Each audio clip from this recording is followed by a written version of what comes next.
Ele trabalha na rede municipal, mas ele também trabalha num banco próximo onde a gente está. E todo dia eu vejo esse rapaz chegando. A parada de ônibus ele desce na parada anterior e percorre cerca de 300 metros até chegar à escola. E o comportamento repetitivo. Vocês já viram crianças que ficam balançando as mãozinhas ou as perninhas, ou ficam se batendo, ou batendo a cabeça, ou sacudindo muito as pernas, o tempo todo naquele mesmo movimento, né? Está dentro desse espectro dos comportamentos repetitivos. Eles também, voltando um pouquinho na questão do comportamento restrito, eles têm um critério de organização. Então é muito comum a gente ver eles colocarem os brinquedos tudo organizadinho por tamanho ou por cor, né? Num determinado lugar. E se você mexer, eles ficam bravos, né? E com relação aos comportamentos repetitivos, a gente vê a questão das ecolalias, das estereotipias. Quem nunca ouviu falar nessas palavras aqui pode levantar a mão. Aqui não precisa ter vergonha de dizer que eu não sei. Eu também não sei de nada, estou sempre aprendendo. Né? Pois é, ecolalias é um tipo de estereotipia, só que a gente chama de estereotipia vocal. Por quê? Ele grava falas e ele fica repetindo. Ou não consegue responder no diálogo, até porque eles têm essa dificuldade na interação social. E aí às vezes você pergunta assim: como é teu nome? O Gabriel veio aqui dar a boa tarde, né? Então eu poderia perguntar, se ele tivesse ecolalia, eu dizia: como é seu nome? E ele me respondia: como é seu nome? Né?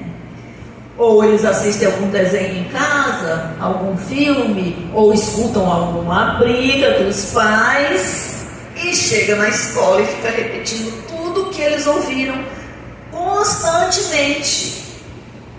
Aí você diz: ei, fulano, presta atenção aqui, eu estou te explicando aqui essa coisa da aula. E ele falando o 4 anos. Ele tem essa questão de tudo que ele escuta, por exemplo, ele faz a terapia, né? Aí os carrinhos dele, ele empilha do jeito que você está falando. Quando chega em casa, ele deu o nome de cada um carrinho do terapeuta. E tudo que acontece na clínica, ele repete, ele vai para o quarto e fica assim: Gabriel, não pode falar sozinho, o que está fazendo? Não se meta, vovó, eu estou conversando aqui com os terapeutas.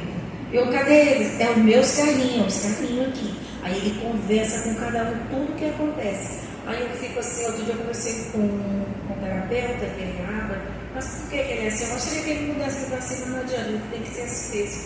Depois com o tempo, mas ele repete. Eu vou falar mais sobre isso aqui.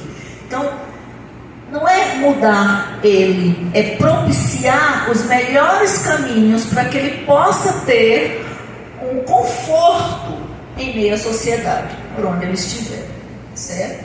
Mas não mudá-lo.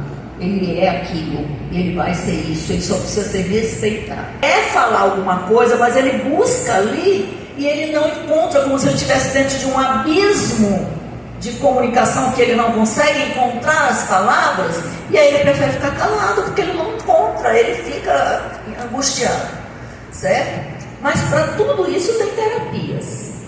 Bom, sim, aí eu estava falando da ecolalia, né, que é a estereotipia verbal, e também tem as outras estereotipias, que é esse balançar de mão, ficar se batendo, ficar se beliscando, enfim, né? A estereotipia em si, gente, não é mal, não é ruim. Nós não devemos, quando a criança está balançando as mãos ou batendo no rostinho e tal, dizer: não faz isso e tal. Não. A melhor coisa que a gente faz é desviar o foco. Então, por exemplo, balançar a mão, que mal tem nisso? Você tem algum problema? Não? Quem aqui vê um problema em ter uma criança o tempo todo balançando as mãozinhas assim? Boa tarde. Há 2 anos atrás eu trabalhava com criança na minha casa, né? Eu tinha uma casa de brincar ali. E lá na minha casa tinha um menino que ele estava o tempo todo fazendo assim. Aí eu dizia assim, até peço perdão de cabeça, porque a falta de ignorância, a falta de sabedoria, o conhecimento do transtorno, eu não sabia o que era, né? E eu dizia assim para minha auxiliar, normal, não é. Tipo assim eu dizia, né? Aí ela dizia, só que ela já era professora, eu estava dando informação ainda. E aí ela precisa, ela me chamou depois, ela falou que ela trabalhava com crianças, que ele poderia ser uma criança espectro autista, e direcionamos ela para uma psicóloga e ele foi diagnosticado como autista. Mas realmente é muito difícil a gente aceitar quando ela tira esse filho se balançando. Eu achava muito estranho. A Zizete, ela tocou exatamente no ponto que eu ia falar para vocês. O único prejuízo para essa criança ficar balançando, fazendo algum movimento estereotipado, é o olhar preconceituoso do outro. É o único prejuízo que eu particularmente vejo, né? Porque não vai fazer mal para ele, até porque a estereotipia é uma forma que ele tem de regular as emoções. Tá? Quando a gente está num ambiente muito barulhento, por exemplo, e que a gente sente que está incomodando demais, a gente diz assim, eu não estou gostando disso aqui não, eu vou embora. E a gente sai. Eles não sabem muito, pela dificuldade da comunicação e da interação social, eles não conseguem muito comunicar o que eles estão sentindo. Então eles liberam essas emoções balançando ou batendo e tal. No bater, por exemplo, eu conheci um rapazinho já nos seus 16 anos que ele precisou fazer uma cirurgia do nariz, porque ele batia tanto que foi deformando o ossinho aqui de cima, né? Bom, com relação ao espectro, por que é chamado transtorno do espectro? Porque são tantas as características e tantos os sintomas e tantas as combinações entre essas características que a gente não consegue numerar, né? Então, eles, depois de muitos estudos, resolveram denominar de espectros, tá? Por conta dessa variação. Então, a gente sabe muito bem, embora a gente queira fazer todo mundo ser igualzinho, mas a gente sabe que cada um é um. Se vocês olharem agora em volta de vocês, eu duvido que vocês encontrem uma única característica igual. Se olhem aí.